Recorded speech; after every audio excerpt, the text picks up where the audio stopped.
জামাতের যে শরিয়া আইন সম্পর্কে তাদের যে ভাবনা এবং রিসেন্ট বক্তব্য, এগুলো না জেনে তো তারা ওই মিটিং গুলোতে উপস্থিত হননি। একটা দল যখন একটা জোট থেকে বেরিয়ে যায় তখন তো নানান কারণ উপস্থিত করা যায়। কিন্তু আমার কাছে মনে হয় যে ওনারা আসলে এগুলো পূর্বেই জানতেন। আমাদের রাজনৈতিক দল খোলার এবং কাজ করার সবচেয়ে বড় যে এই জায়গাটা ছিল, যেটা আমরা প্রমিস করেছিলাম যে আমরা তৃতীয় শক্তি এবং তৃতীয় অপশন হিসেবে মানুষের সামনে আবির্ভাব ঘটবে আমাদের, কিন্তু সেইটাকে সীমিত করে আবার দ্বিদলীয় বৃত্তের মধ্যে নিয়ে যাওয়া, দ্বিদলীয় অপশনের মধ্যে নিয়ে যাওয়া, বাংলাদেশের মানুষের সাথে এক ধরনের প্রতারণা করা হয়েছে।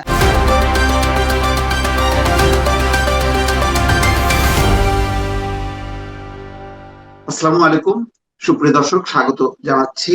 যে কথা জানতে চান অনুষ্ঠানে, আমি মোস্তফা ফিরোজ এবং আমার অপর প্রান্তে যুক্ত আছেন এনসিপি নেত্রী সামান্তা শারমিন। আপনাকে স্বাগত জানাচ্ছি এই প্রথমবারের মতন আমাদের এই চ্যানেলে যুক্ত হওয়ার জন্য। আসসালামু তো আলাইকুম ভাই, আর আপনার দর্শকদেরও শুভেচ্ছা। ধন্যবাদ যুক্ত করার জন্য। যে বিষয়টা আসলে আজকের ঘটনার থেকে একটু আসি। আহ, মানে কিছুক্ষণ আগে, মানে বিকেলের দিকে ইসলামী আন্দোলনের পক্ষ থেকে বলা হলো যে তারা এককভাবে নির্বাচন করবে। তাহলে জোটের থেকে বের হয়ে গেল। বের হয়ে যাওয়ার প্রেক্ষিতে তাহলে কি দাঁড়ালো? কি আগে তো জামাত, ইসলামী আন্দোলন, এনসিপি মিলে একটা নির্বাচনী জোট ছিল। এই জোটের এই বিভক্তির ফলে এর কোনো প্রভাব, রাজনৈতিক প্রভাব আছে কিনা, বা জোটের মধ্যে বা তাদের মধ্যেও একটা নেতিবাচক প্রভাব পড়লো কিনা, কি মনে হচ্ছে? প্রথমত আসলে আমার জন্য এটা উত্তর দেওয়াটা একটু কঠিন। আপনারা জানেন যে আমি আসলে এই প্রথম থেকেই এই 11 দলীয় জোটের, মানে বিশেষ করে এনসিপির এখানে যুক্ত হওয়াটার একটা নৈতিক এবং আদর্শিক বিরোধিতা করে এসেছিলাম। সো এই জায়গা থেকে এখন এই মুহূর্তে মানে জোট কেন্দ্রিক যে আলাপটা, সেটাকে আসলে একটা আহ, বহিরাগত পার্সপেক্টিভ থেকে আমাকে বিচার করতে হবে। কারণ হুম। এই জোট কেন্দ্রিক সমস্ত এবং নির্বাচনকালীন সমস্ত অ্যাক্টিভিটি থেকে আমি নিজেকে সরিয়ে নিয়েছি। কিন্তু আপাত দৃষ্টিতে আমার কাছে মনে হচ্ছে যে আমি প্রেস কনফারেন্সে যারা উপস্থিত ছিলেন, 10 দলীয়, এখন যেহেতু অফিসিয়ালি 10 দলীয় জোটের গতকালকের যে প্রেস কনফারেন্স, সেখানে আমি আত্মবিশ্বাসী দেখেছি। এবং স্বভাবত আত্মবিশ্বাস তো পলিটিক্সের জন্য খুবই ইম্পর্টেন্ট। এবং তারা তাদের আত্মবিশ্বাস দেখে মনে হয়েছে তাদের প্রস্তুতির খুব বেশি নড়চড় হয়তো হয়নি। তবে আমি যতটুকু জানি ইসলামী আন্দোলনের কিছু কিছু আসনে তাদের অনেক শক্ত অবস্থান ছিল। এটা রাজনৈতিক অবস্থান কিনা সেটা জনগণ বিচার করবে, কিন্তু তাদের এক ধরনের যে মানুষজন এবং জনগণের সাথে এক ধরনের কানেকশন ছিল। তাদের যে মাদ্রাসা এবং তাদের যে যোগাযোগগুলো, যে কেন্দ্রিক যোগাযোগগুলো, এগুলো আসলে ভোটের মাঠে কিছুটা প্রভাব ফেললেও ফেলতে পারে।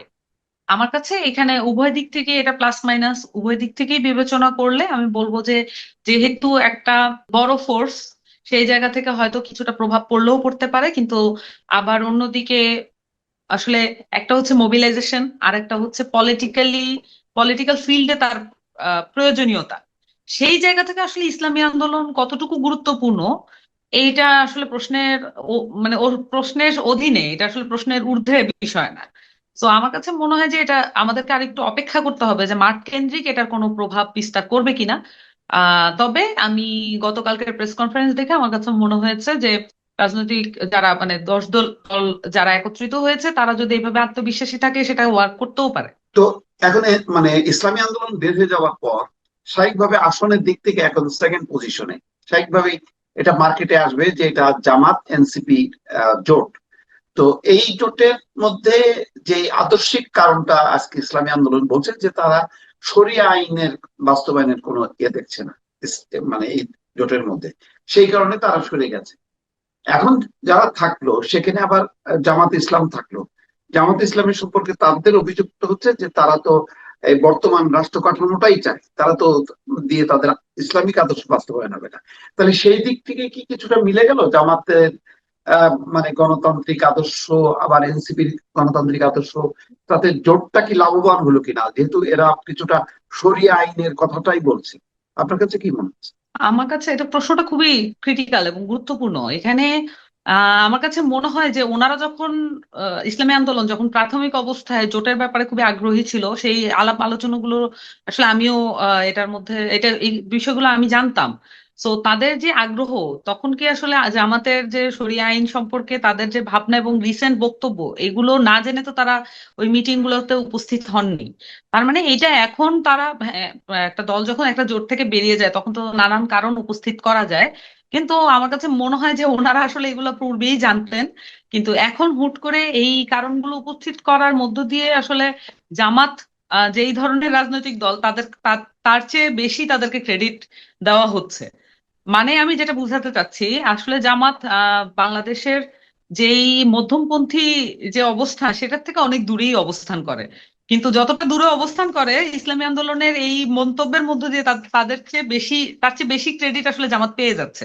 যেটা জামাত আসলে কতটুকু মানে তাদের জন্য কতটুকু সামঞ্জস্যপূর্ণ, আমার কাছে ততটা মনে হয় না। কারণ তাদের সমস্ত পরিকল্পনা, তাদের পার্টির গঠনতন্ত্র এবং তাদের যে প্রস্তাবনা যেগুলো ওপেনলি আছে, সেই প্রস্তাবনাগুলো মানে তাদের দল কেন্দ্রিক, সেখানে কিন্তু শরিয়া আইনের কথা উল্লেখ আছে। এখন সেখান থেকে সরে আসছে, এই মন্তব্য করার মধ্য দিয়ে কিন্তু এক ধরনের লেজিটিমেসি দেওয়া হচ্ছে বরঞ্চ। তা আমার কাছে মনে হয় যে এটা খুব বেশি তাদের বক্তব্যটা খুব বেশি সামঞ্জস্যপূর্ণ না বাংলাদেশের কনটেক্সটে, অন্তত ইসলামিক দলগুলোর কনটেক্সটে।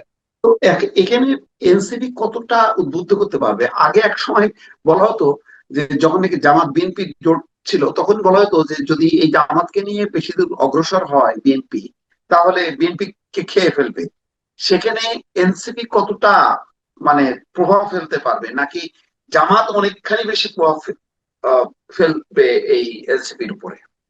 কি মনে হচ্ছে? আমার কাছে মনে হয় যে যেটা নিয়ে আসলে আমার মেইনলি কনসার্ন, যেমন আমি তো অ্যাজ এ পার্টি ম্যান, আমি চাইবো যে আমার পার্টির সাংগঠনিক এবং তার যে রাজনৈতিক অবস্থান সেটা সবচেয়ে বেশি সুসংহত এবং সবচেয়ে বেশি শক্তিশালী থাকবে, এটাই আমার চাওয়া থাকবে। সেই জায়গা থেকে কিন্তু আমি শুরু থেকে বলে এসেছি যে জামাতের সাথে জোট করার মাধ্যমে জামাত এখানে একটা মেইন ফোর্স হিসেবে বিবেচিত হচ্ছে। যদি আজ থেকে 5 বছর পরে আমাদের এনসিপির সাংগঠনিক এবং রাজনৈতিক অবস্থান খুবই পরিপুষ্ট এবং পরিপূর্ণ থাকতো, তাহলে আসলে একটা পার্টির সাথে জোট করাটা যেভাবে বিবেচিত হতো, আজকের দিনে দাঁড়িয়ে সেভাবে বিবেচিত হচ্ছে বলে আমি অন্তত মনে করি না। আমার কাছে মনে হয় যে এই এই যে নির্বাচনকালীন সময়টাতে আপনি দেখবেন যে অনেক কিছু ঘটে, যেই সময়ে আসলে পার্টির যে সাংগঠনিক অবস্থা এটাই তাকে সবচেয়ে বেশি সাপোর্ট দেয়।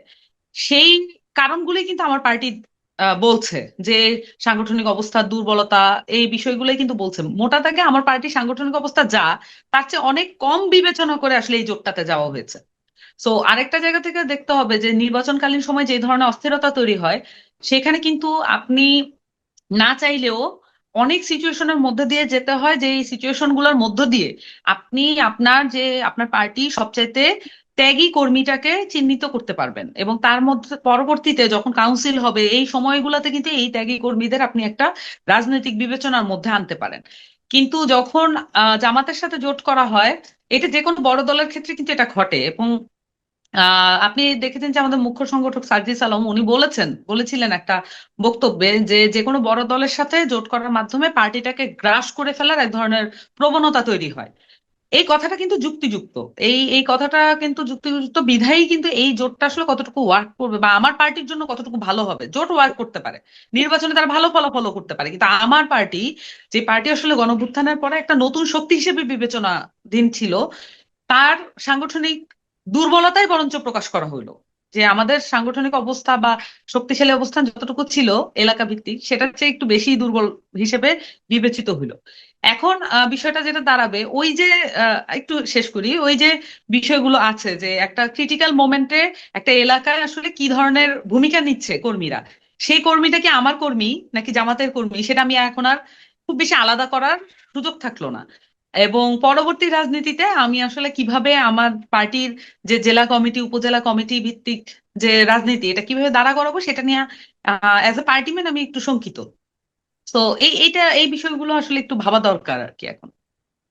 তাহলে তো এনসিপি যদি বিএনপি জোটের সঙ্গে যেত, তাহলেও তো একই সেই ঝুঁকিটা ছিল, যে বিএনপি যেহেতু বড় অফকোর্স, দল, অফকোর্স। সুতরাং সেখানে প্রভাবটা ফেলতে পারতো না। তাহলে বিএনপির সাথে জোটে যাওয়াটাও রিস্কি হতো, কি মনে হয়? হ্যাঁ, আমি এটাই সবসময় বলেছি যে আমাদের এই মুহূর্তের দরকার ছিল দুইটা জিনিস। এক হচ্ছে যেটা আমি বললাম, আমাদের সাংগঠনিক ভাবে আমাদের ডেডিকেটেড মানুষ এটা কম হতে পারে, কিন্তু কারা এটা চিহ্নিত করার দরকার ছিল। এটা এই নির্বাচনের মধ্য দিয়ে খুবই ভালোভাবে হতো। কারণ সুবিধার সময়ে বা মানে সুসময়ে আসলে কর্মী চেনা যায় না রাজনীতিতে, সবসময় দুঃসময়ে কর্মী চেনা যায়। আরেকটা বিষয় যেটা হয়েছে যে আমাদের যে ভোটার, আসলে আমাদের যেহেতু নতুন দল, নতুন দলের ভোটার মাত্রই ভোটার না, নতুন দলের ভোটাররা কিন্তু কর্মীও হয়ে যায়।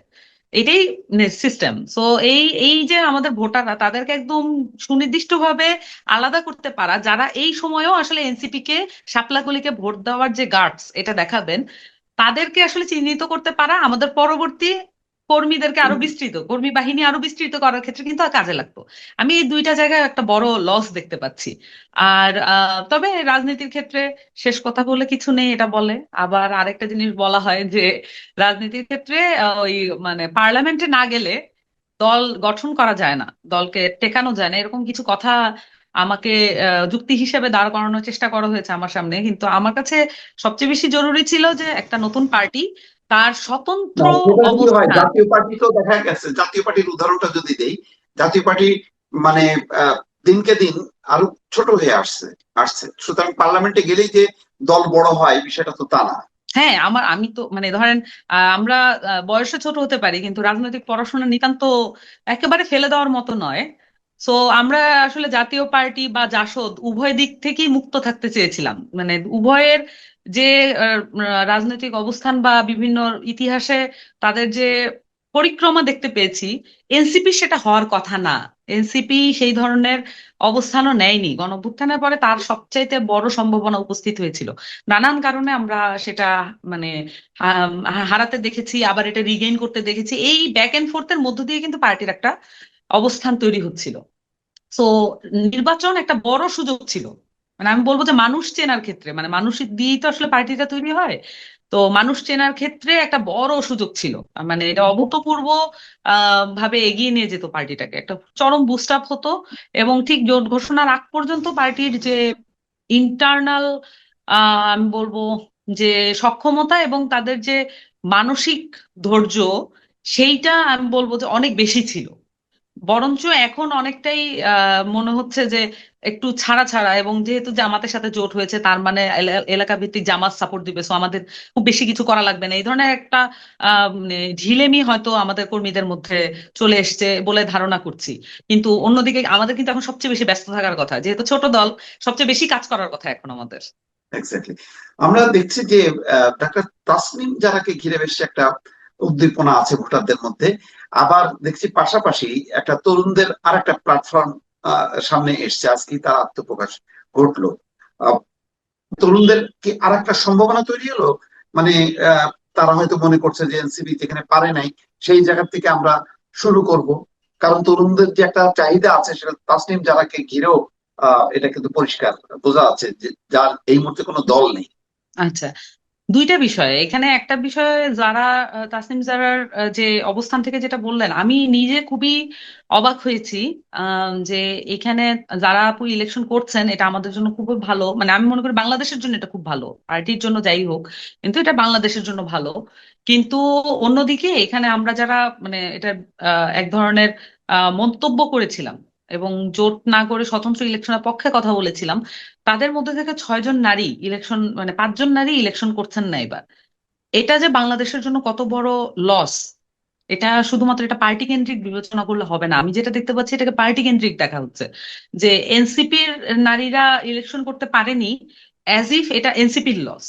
কিন্তু এটা বিএনপিরও লস, এটা জামাতেরও লস। জামাতের তো লসই, ওনারা কোন নারীদেরকে মনোনয়নই দিতে পারেন নাই। এবং আর অন্যান্য যে পুরো বাংলাদেশের পলিটিক্যাল ফিল্ডের একটা বড় লস। কারণ এখানে অভ্যুত্থানের পরে এতগুলো ডাইনেস্টিহীন, মানে কোনো পরিবারের ব্যাকআপ ছাড়া এতগুলো নারী সামনে এসেছে, তারা যদি ইলেকশন করতে না পারে, এই লস শুধুমাত্র আপনি পার্টির মধ্যে এটাকে আবদ্ধ করতে পারবেন না। এই লস কিন্তু এই যে এটার প্রভাবটা মাঠ কেন্দ্রিক সব জায়গায় এটা ছড়িয়ে যাবে, পুরো বাংলাদেশের পলিটিক্যাল ফিল্ডে এটা ছড়িয়ে যাবে। আরেকটা বিষয় আপনি যেটা বলেছেন যে আহ, যেটা নতুন যে উদ্যোগ, যে কোনো নতুন উদ্যোগকে আমি পার্সোনালি স্বাগত জানাই। কারণ আমার কাছে মনে হয় যে আম, যে প্রতিষ্ঠিত রাজনৈতিক দলগুলো, তাদের সাথে মোকাবেলা করতে করতে একটি দল বড় হওয়ার চেয়ে নতুন উদ্যোগের সাথে মোকাবেলা করে এনসিপির আরো এগিয়ে যাওয়ার, তার যে প্রস্তাবনা, এগুলাকে আরো ক্রিটিক্যালি বিবেচনা করার সুযোগ বরঞ্চ বেড়ে যাবে। এবং নতুন উদ্যোগে যারা আছেন তাদের সাথে আমি পূর্বে রাজনীতিও করেছি, একত্রে কাজ করেছি, তাদেরকে আমি খুব ভালোভাবে চিনি। তাদের উদ্যোগ, তাদের যে নিয়ত, নিয়ত সম্পর্কে আমার কোনো সন্দেহ নেই। তারা বাংলাদেশকে ওন করেন, ভালোবাসেন। সেই জায়গা থেকে তারা অবশ্যই বাংলাদেশে রাজনৈতিক যে আহ, পরিমণ্ডল আছেন সেখানে সেখানে তারা গুরুত্বপূর্ণ ভূমিকা রাখতে পারবে, এ বিষয়ে আমার কোনো সন্দেহ নেই। কিন্তু সেই সাথে অবশ্যই আমি বলবো যে এখানে সৌহার্দ্যপূর্ণ, তরুণদের মধ্যে সৌহার্দ্যপূর্ণ অবস্থান থাকাটা এটা খুবই জরুরি, যাতে করে পুরনো রাজনীতির লোকেরা এইটার যে বিভাজন, এই বিভাজন থেকে সুযোগ নিতে না পারে। একেবারে শেষ প্রশ্ন, সেটা হলো যে শেষ পর্যন্ত একটা গণঅভ্যুত্থানের পর সামনে নির্বাচনকে ঘিরে আমরা তো সেই দুটি পুরনো রাজনৈতিক দলেরই আসলে আলটিমেটলি লড়াই দেখছি, বিএনপি এবং জামাত। এর মধ্য দিয়ে কি আপনি মনে করেন যে আহ, গণঅভ্যুত্থানের চেতনা বা আদর্শের একটি প্রতিফলন ঘটবে এই নির্বাচনের মধ্য দিয়ে? না, ঘটবে না। আসলে বাংলাদেশের সবচাইতে বড় যে রাজনৈতিক দুঃখজনক অধ্যায়, সেটা হচ্ছে বাংলাদেশের রাজনীতিকে সবসময় একটা দ্বিদলীয় রাজনৈতিক বলয়ের মধ্যে ফাংশন করতে হয়েছে। এই দুইটি দল কারা বা কে হবে এটা সবসময়ই অপ্রাসঙ্গিক। প্রাসঙ্গিক এটাই যে বাংলাদেশের মানুষের কাছে চয়েস নামের দুইটা জিনিস দেওয়া হয়। দুইটা বিষয়ই যে চয়েসের অন্তর্ভুক্ত, বা মানে আপনি বেছে নেওয়ার ক্ষেত্রে আপনাকে দুইটার মধ্যে একটা বেছে নিতে হবে, এটাকে ঠিক চয়েস বলে বিবেচনা করা যায় না। এটাকে কোনো কোনো ধরনের ডেফিনেশনে আপনি এটাকে চয়েস বলতে পারবেন না।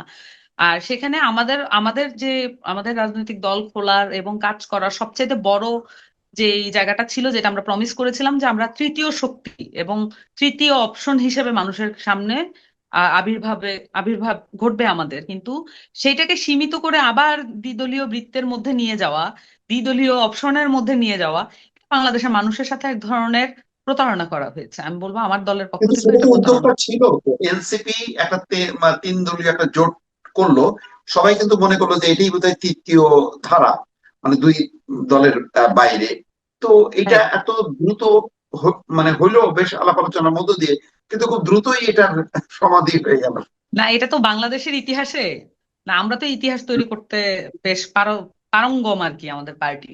যে এই বাংলাদেশের ইতিহাসে এই প্রথম 20 দিনের মধ্যে দুইটা জোট এনসিপি হুম, করেছে। তো এটা হুম, সক্ষমতা হুম। হিসেবে বিবেচনা যদি করতে পারেন, আপাতত আপনারা করেন।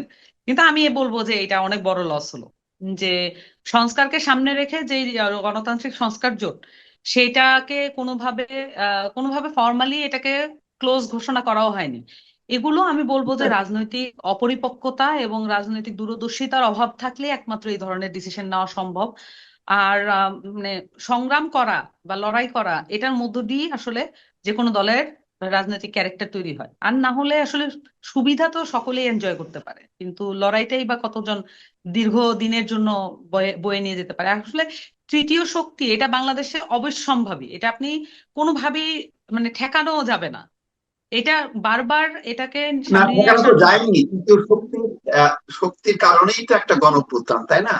প্রচলিত দলগুলোর নেতৃত্বে তো আর হয়নি তৃতীয় শক্তির।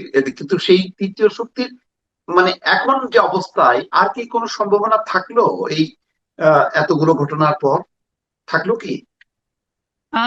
আমার কাছে মনে হয় যে তৃতীয় শক্তি সম্ভাবনা আছে, সম্ভাবনা আছে। কিন্তু এটার জন্য আসলে জনগণকেও একরকমের দায়িত্ব নিতে হবে, সিভিল সোসাইটিকে একরকমের দায়িত্ব নিতে হবে। তবে আমি বলি একটা কথা, যে এনসিপি আসলে জামাতের সাথে জোট করার যে ব্যাকগ্রাউন্ড, এটার জন্য আসলে সবগুলো রাজনৈতিক দল এবং যারা সিভিল সোসাইটি, মানে যারা স্টেক হোল্ডার আছেন, এই দায়িত্বটা তাদেরকেও নিতে হবে। এটার যে দায়ভার, এটা তাদের উপরেও বর্তাবে। কারণ এনসিপি কে আসলে একটা তার স্বতন্ত্র ক্যারেক্টারে তাকে আসলে পুশ করাটার জন্য, এটা শুধুমাত্র তো এনসিপি কে আপনি দলের অভ্যন্তরীণ সিদ্ধান্ত কাঠামো দিয়ে এটাকে বিবেচনা করা ঠিক হবে না।